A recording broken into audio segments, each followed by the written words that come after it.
বাড়ির থেকে জানালো বাবার শরীরটা বেশি ভালো নয়।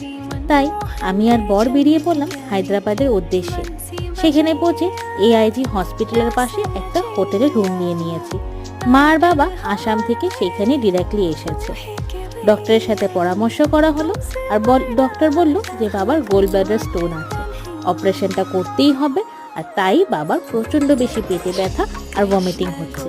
রাধে রাধে বলে বাবাকে ওটিতে পাঠানো হলো, আর পেটের থেকে এতটা বেশি স্টোন বেরিয়েছে। ডক্টর আর নার্স অনেক বেশি ভালো। হসপিটালটার মধ্যে এত ভালো ট্রিটমেন্ট দেওয়া হচ্ছে, এত ভালো বাবাকে সেবা করা হয়েছে কি বাবা নেক্সট দিনে একেবারে সুস্থ হয়ে গেছে। ভালোভাবে খাওয়া দাওয়া করছে আর সবার সাথে একদম ভালোভাবে কথাবার্তা বলছে।